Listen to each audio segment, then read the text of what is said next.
이사야 4장까지 읽었습니다. 어제 저녁에 못 오신 분들은 꼭 스마트폰에 들어가셔서 아가서를 한번 들어보시기 바랍니다. 아가서는 예수님과 나와의 사랑을 아주 진하게 리얼하게 기록해 놓은 책입니다. 꼭 한번 들어보시면 좋겠습니다. 이사야서는 하나님은 구원이시다. 이사야라고 하는 뜻이 하나님의 구원이라는 말입니다. 이사야서에는 중요한 사상 4가지가 들어 있습니다. 먼저 남은 자 사상입니다. 렘넌트라고 하는 남은 자, 그루터기를 통해서 하나님은 일해 가신다. 두 번째는 메시아 사상입니다. 예수 그리스도에 대해서 이사야에서 말씀합니다. 세 번째는 하나님의 거룩성입니다.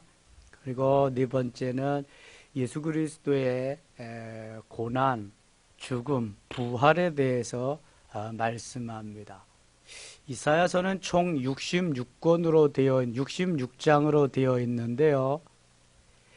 신구약이 모두 66권입니다. 이사야서는 신구약의 축소판이라고 할 정도로 거의 흡사합니다. 이사야 66장 중에서 제1 이사야, 제2 이사야로 나눌 수 있는데 1장부터 39장까지가 제1 이사야입니다. 40장부터 66장까지가 제2 이사야입니다. 제1 이사야 1장부터 39장은 구약에 대해서 말씀합니다. 제2 이사야 40장부터 66장까지 27권은 신약에 대해서 말씀합니다. 구약이 몇 권이죠? 39권. 그래서 제1 이사야 39장은 구약의 39권과 같은 의미를 가지고 있습니다. 신약이 몇 권이죠? 27장. 40장부터 66장까지가 27장입니다. 그것이 신약의 27권과 같은 역할을 해서 신약에 대해서 말씀합니다. 너무 신기하죠? 이사야서는 아주 신비한 책입니다. 그래서 이사야서 1장부터 66장까지를 잘 살펴보고 우리가 묵상하면은요, 이거 신구약 성경 다 통독하는 거나 마찬가지입니다. 이러한 배경을 머릿속에 좀 넣고 이사야를 묵상해 가고 또 읽고 하면은 훨씬 더 은혜가 될 것입니다. 이사야서 1장 가겠습니다. 유다왕 우시야와 요담과 아하스와 히스기야 시대에 아모스의 아들 이사야가 유다와 예루살렘에 관하여 본 계시라. 그러니까 이사야는 4왕을 섬긴 선지자입니다. 우시야, 요담, 아하스, 히스기야. 그러니까 이사야가 오랫동안 선지자 역할을 했다는 거죠. 이사야서는 선지서라고도 하고 예언서라고도 합니다. 특별히 대예언서, 대선지서라고도 말하고 있습니다. 이사야는 주전 700년 전 사람입니다. 그래서 그리스도 탄생 전 700여 년 전에 이것을 기록했는데 여기에 메시아의 탄생, 죽음, 고난, 부활 이런 것이 여기에 다 들어 있습니다. 아주 묘하죠? 4대 4왕을 섬겼다. 2절입니다. 같이 읽겠습니다. 2절. 하늘이여 들으라, 땅이여 귀를 기울이라. 여호와께서 말씀하시기를 내가 자식을 양육하였거늘 그들이 나를 거역하였도다. 자식을 낳아 길렀는데 나를 거역했다. 나를 배반했다. 그런 겁니다. 하나님은 이스라엘 백성들을 자식과 같이, 때로는 아내와 같이 하나님이 가장 사랑하는 하나님의 자녀로 인쳐주시고 불러주셨지요. 아가서에는 둘도 없는 가장 사랑하는 나의 신부로 그렇게 표현하고 있습니다. 얼마나 사랑하시는지 몰라요. 그런데 그 하나님을 배반했다는 거죠. 3절 보세요. 소는 그 임자를 알고 나귀는 그 주인의 구유를 알건만 이스라엘은 알지 못하고 나의 백성은 깨닫지 못하는도다 하셨도다. 소가 참 우직합니다. 반드시 주인을 알아봅니다. 어린아이가 가도 주인을 압니다. 그래서 해코지하지 않습니다.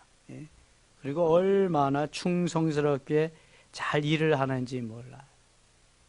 소는 임자, 주인을 알고 나귀도 주인의 구유를 안다. 우리는 나귀를 많이 접해보지 않아서 그렇습니다만 나귀도 자기에게 먹이를 주는 주인을 너무너무 잘 압니다. 그런데 모든 것을 다 주신, 모든 것을 다 해주신 하나님을 이스라엘은 다 잊어버리고 알지 못했다는 거예요. 깨닫지도 못하고. 왜 그럴까요?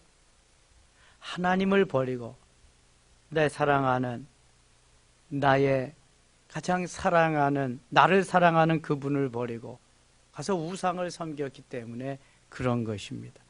결국 그래서 BC 722년에 북이스라엘은 멸망하고 맙니다.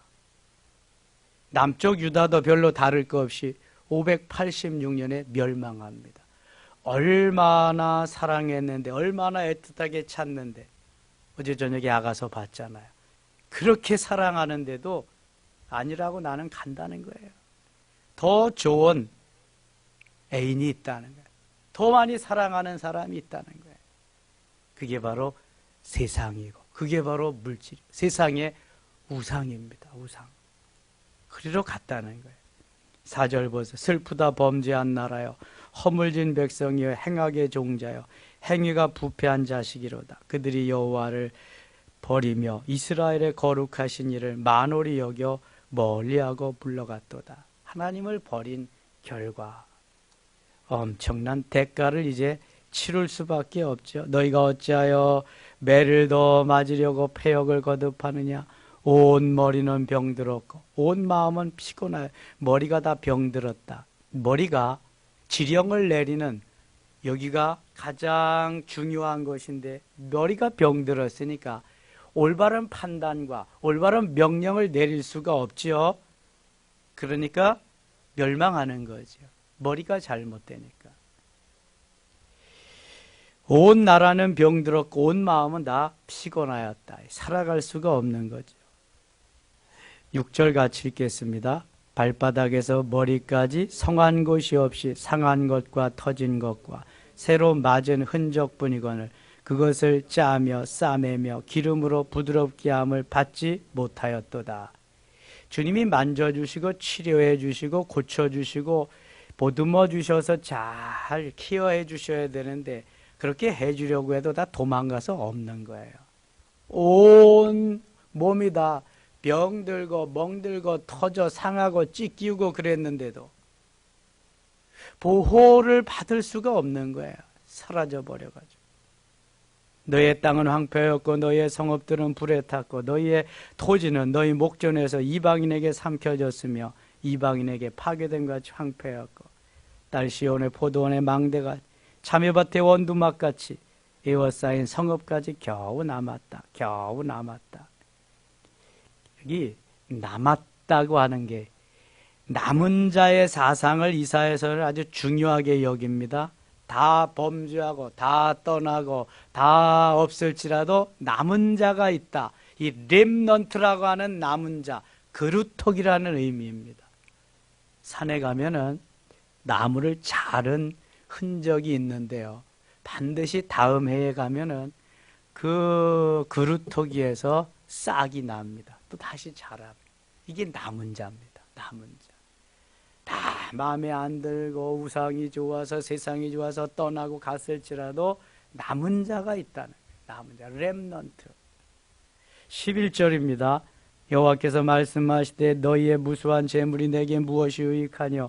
나는 순양의 번제와 살진 짐승의 기름에 배불렀고 나는 수송아지나 어린 양이나 순염소의 피를 기뻐하지 아니하노라. 12절 같이 읽겠습니다. 너희가 내 앞에 보이러 오니 이것을 누가 너희에게 요구하였느냐. 내 마당만 밟을 뿐이니라. 아멘. 하나님 앞에 나오는데 진실한 마음을 가지고 진정으로 감사함으로 감격함으로 이렇게 나와서 예배하는 것이 아니라 이 예배가 형식적인 거예요. 심지어는 하나님이 뭐라 그러십니까? 보이려고 너희가 내 앞에 보이러 오니 도장 찍으러 오는 거예요. 나 오늘 도장 찍으러 인증샷 하러 왔습니다. 빠이빠이. 그리고 또 가는 거예요. 새로운 애인 만나러. 그렇게 보이러 오는 거 난 노땡큐다. 나 그런 거 원치 않는다. 나 너하고 같이 살고 싶고 영원히 함께 사랑을 나누고 싶은데 너희는 보이러 왔네. 난 원치 않는데. 내가 가난뱅인 줄 아냐? 내가 거진 줄 아느냐? 너희가 가져온 거 나 필요 없어. 여러분, 온 천지가 다 하나님의 것입니다. 모두가 다 주님의 창조하시고 주님의 것입니다. 뭐 조금 드렸다고 교만할 거 하나도 없어요. 많고 적음이 주님의 기준이 아닙니다.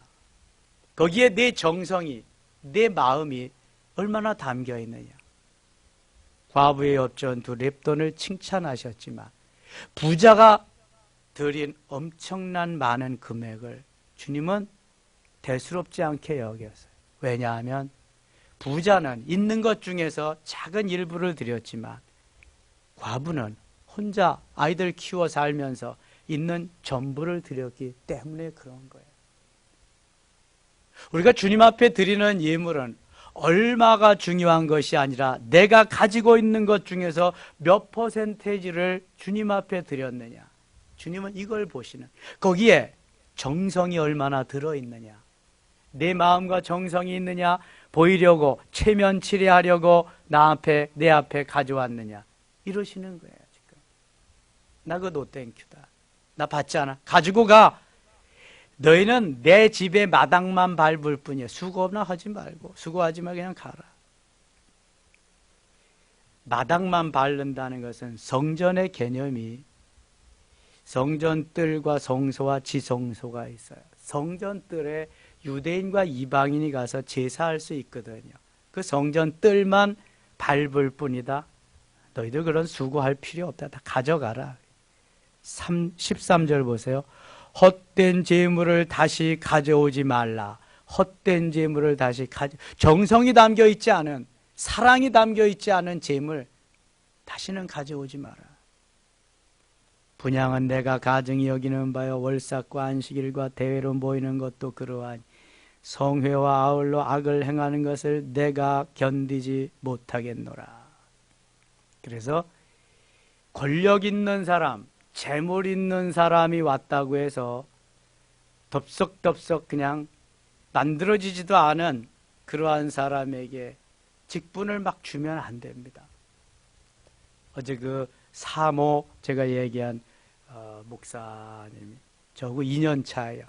선배는 저하고 2년 선배고, 그러니까 2년 이렇게 했는데 1호, 2호, 3호 목사가 돼서 고향교회에서 두 분은 미국 가고 나는 여기 이제 있는데, 그 미국 가서 목사 사역을 목회 활동을 한 그 두 분의 말씀에 의하면 그렇습니다. 교회가 점점 성장하고 잘 되니까 이제 조직교회를 만들어야 하잖아요. 그래서 조직교회 장로님을 이제 세우는데 누굴 세웠냐? 이 사모 목사는 경험이 없으니까 헌금 많이 하는 사람, 그래도 또 한국에서 꽤 이름이 있던 그러한 사람들, 뭐 잘하니까. 그래서 안기부에 옛날에는 중앙정보부 중정에 차장했던, 거기 와서 너무 잘하더라는 거예요. 장로를 시켰대요. 개척한 지 2년 만에. 당회하는, 장로되고 당회하는 첫날에 그냥 뭐 자기가 목사 아버지인 양 그렇게 그때부터 난리를 치기 시작하는데, 교회가 그 사람 때문에 풍파가 일어나고 쪼개지고 그래가지고 결국은 4년 만에 목회를 접었다고 그러더라고요. 그러면서 너무 사람과의 관계가 힘들어서 목회를 자기는 못하겠대요. 그러니까 권력이 있다. 부요함이 있다. 뭐가 있다. 그래서 무조건 그렇게 하면 안 된다는 게. 주님과 같이. 주님이 거지가 아니잖아요. 온 세상이 다 주님의 것인데 내 마당만 밟을 뿐이니라. 가져오지 마라. 제대로 인격이 형성되고 영적으로 성장하고 성숙해서 어른스러운 그러한 이들을 직분자로, 중직자로 또 하나님이 선택해서 세우게 하셔야 올바로 되는 것인데 그게 안 되니까 서로가 상처만 받고 교회는 다 와야 되고 만 거죠. 하나님께서 헛된 재물을 다시 가져오지 말라고 하는 것은 내 사랑이, 내 정성이, 내 마음이 거기에는 있지 않다. 너는 보이기 위해서 나는 이런 사람이다. 그러기 위해서 너는 하는 거다. 바리새인과 같은 거죠. 뉴 바리새인이 오늘날도 얼마나 많은지 몰라요. 15절 보세요. 너희가 손을 펼 때 내가 내 눈을 너희에게서 가리고 너희가 많이 기도할지라도 내가 듣지 아니하리니 이는 너희가 손에 피가 가득하다. 너희의 손에 피가 가득하다. 깨끗한 주님이 주님의 보혈로 깨끗이 씻어줘야 되는데 피가 가득하다. 엄청난 범죄함으로 나타났다는 거, 왔다는 거지. 18절 가겠습니다. 18절 같이 읽겠습니다. 여호와께서 말씀하시되 오라 우리가 서로 변론하자. 너희가 죄가 주홍 같을지라도 눈과 같이 이어질 것 진홍같이 붉을지라 양털같이 희게 하리라. 아멘. 제가 주일날 예배 부름하고 또 찬송 한 장하고 하는 것이 무슨 기도하는 거 있죠? 제가 무슨 기도해요? 대표로 참회의 기도합니다. 참회. 한 주간 동안 저의 범죄와 성도들의 범죄함을 용서해 달라고 하는 참회의 기도. 한 2분 정도, 1, 2분 정도 합니다. 그리고 나서 사죄의 확인 시간이 있습니다. 사죄의 확인 시간에는 반드시 주님 말씀으로 성구로 선포하고 확인합니다. 그때에 이사야 1장 18절 말씀도 가끔 합니다. 오라 우리가 서로 변론하자. 너희의 죄가 주홍 같을지라도 눈과 같이 이어질 것이 진홍같이 붉을지라도 양털같이 되리라. 너희 지은 죄가 다 용서되었다는 선포입니다. 이사야 요한 1서 1장 9절에도 만일 우리가 우리 죄를 자백하면 저는 미쁘시고 의로우사 우리 죄를 사하시며 모든 불의에서 우리를 깨끗게 하실 것이라. 이런 말씀들. 고린도후서 5장 17절에 그런 중 누구든지 그리스도 안에 있으면 새로운 피조물이라 이전 것은 지나갔으니 보라 새 것이 되었도다. 그런 말씀입니다. 아무튼 성경에 있는 사죄의 확신을 가지고 있는 말씀을 참회의 기도를 하고 사죄의 확신으로 선포합니다. 그리고 예배를 드려요. 기쁨으로 죄사함 받은 기쁨, 용서함의 기쁨과 감격으로 하나님 앞에 감동적인 예배를 드리는 거지.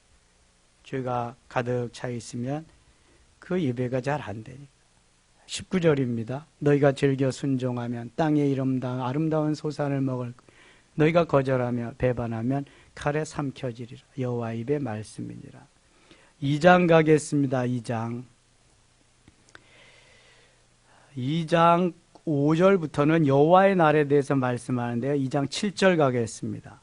그 땅에는 은금이 가득하고 보화가 무한하며 그 땅에는 마병이 가득하고 병거가 그 땅에는 우상도 가득하므로 그들이 자기 손으로 짓고 자기 손가락으로 만든 것을 경배하 천한 자도 절하며 귀한 자도 굴복하오니 그들을 용서하지 마옵소서.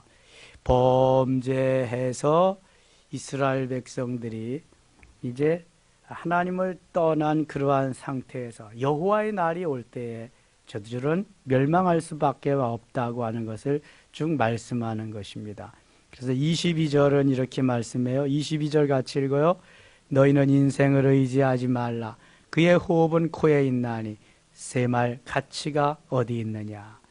인생을 의지하지 말라고 말씀. 누구를 의지해야 돼요? 하나님을 의지해야지. 하나님을. 사람들은 재산이 있다고 해서 의지하고, 권력이 있다고 해서 의지하고, 명예가 있다고 의지하고. 근데 사람을 의지하지 말라고 그래. 사람을 의지하지 말고 하나님만 의지해야 한다. 하나님만. 하나님만 오직 나의 주님, 나의 하나님, 나의 모든 것 되시는 분. 하나님만 의지하면 하나님이 나를 끔찍히 사랑하십니다. 솔로몬 왕이 수많은 여인들보다도 특별히 술람 여인을 사랑했듯이 하나님을 사랑해야 사랑을 받습니다. 3장 가겠습니다. 3장 8절입니다. 예루살렘이 멸망하였고 유다가 엎드려졌으면 그들의 언어와 행위가 여호와를 거역하여 그의 영광의 눈을 범하였습니다. 범죄함으로 말미암아 하나님의 영광의 그 자리에 앉지 못함을 말씀하는 것입니다. 3장 25절 가겠습니다. 3장 25절. 3장 25절. 너희의 장정은 칼에, 너희의 용사는 전란에 망할 것이며 범죄한 인생들은 언젠가는 다 멸망할 건데, 전쟁이 일어나서 장정은 칼에, 용사들은 전쟁 중에 다 망할 것이다. 그 성문은 슬퍼하며 곡할 것이요 시온은 황폐와 땅에 앉으리라. 너희들이 나를 배반하고 나가면 세상에 나가서 아무리 형통하고 잘된 것 같아도 결국은 망하리라. 그런 말씀이죠. 4장 가겠습니다. 4장 2절입니다. 4장 2절 같이 읽어요.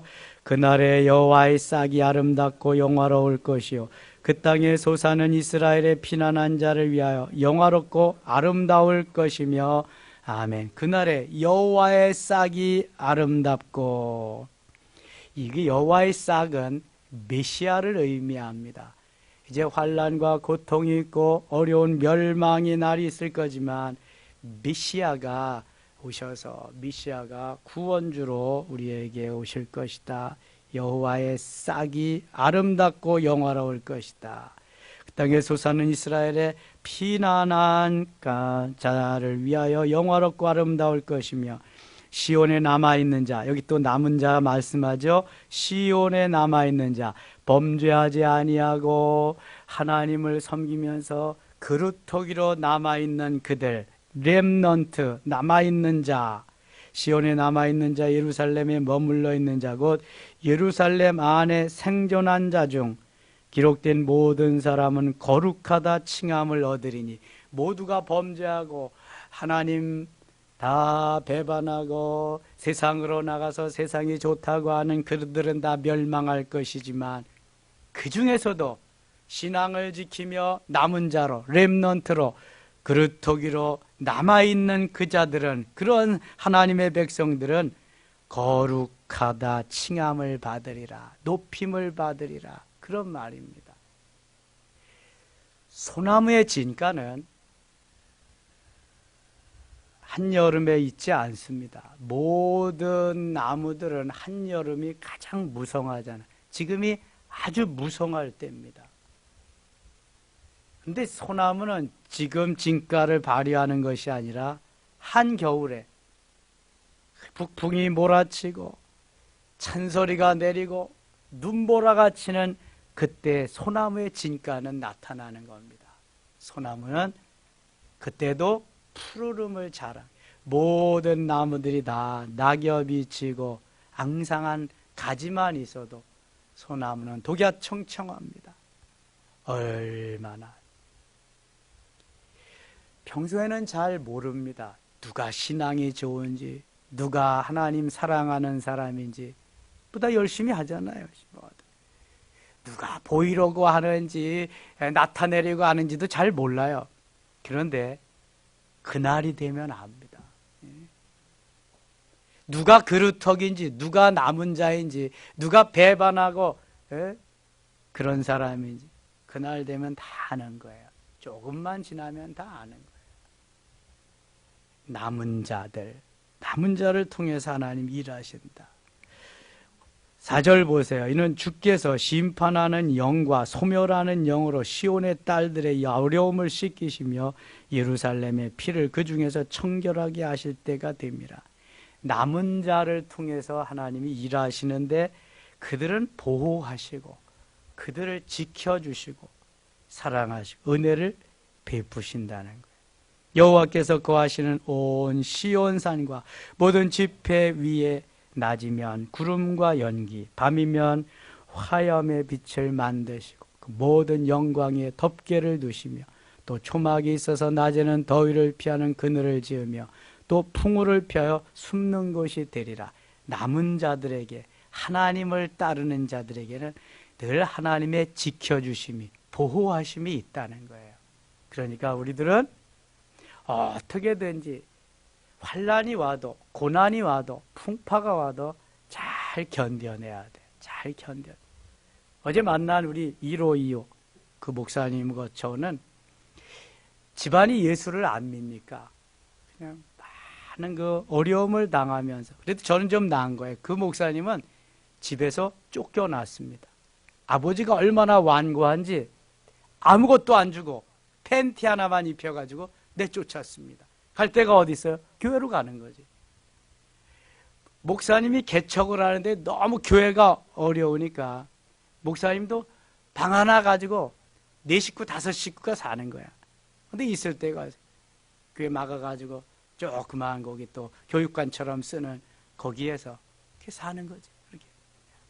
그래서 그때 학교에서 장학 시설이 있는데 뭐 집에서는 이제 내쫓겼으니까 거기서 하면서 그 일하면서 등록금하고 수많은 고난과 역경의 시절을 거쳐서 신학을 하고 목사가 됐어요. 그러면서 옛날 얘기하는 거죠. 옛날 얘기 하려면 얼마나 할 얘기가 많아요. 사모 목사가 그래. 자기가 제일 아우니까 자기는 너무 편하게 그렇게 했지만 구원의 확신이 없어가지고 자기 정말 예수 잘 믿는 것 같은데 한 친구가 묻는데 자기는 아버지 장로고 어머니 권사고 내가 이런 봉사하고 이런 것만 했다. 그게 무슨 상관이냐? 너 지금 구원의 확신이 있냐? 너 지금 죽으면 천국 갈 수 있느냐? 그게 묻니까 내가 이런 사람인데 변명만 했다 그래. 근데 그 말이 자꾸 머리 뇌리에 남아가지고 그거 회개하면서 그거 기도하는 중에 주님을 인격적으로 만나고 성령 체험을 하고 생명이 뭔가, 예수 생명이 뭔가를 자기가 경험했다는 거예요. 여러분 그렇습니다. 이게 습관적인 신앙생활 말고 진정 내가 주님과 1대1로 만남이 있어요. 그래서 예수 생명이 내 안에 있는 것을 내가 확인하고 확신하고 살아가는 거하고 그냥 왔다 갔다 하는 거하고는 너무 다른 거예요. 이사야서에서 바로 이 예수 생명을 소유한 자들이 남은 자로서 하나님을 기쁘게 하고 그들이 그루터기가 돼서 하나님이 일하게 하심을 보게 됩니다. 환난과 핍박 중에 어려움 중에서도 잘 남은 자로서 교회를 지키며 하나님의 나라를 지키면서 하나님의 영광을 드러내는 우리 모두 되실 수 있기를 축원합니다. 하나님 아버지 고맙습니다. 이 새벽도 부르시니 감사합니다. 주의 역사가 하나님의 영광이 사랑하는 성도들을 통해 나타나게 하시고 오늘 하루도 승리한 날 되게 하여 주옵소서. 오늘 있을 목요 영성회에도 은혜 주시고 은혜 받을 만한 분들 보내주시옵소서. 예수님 이름으로 기도드리옵나이다. 아멘.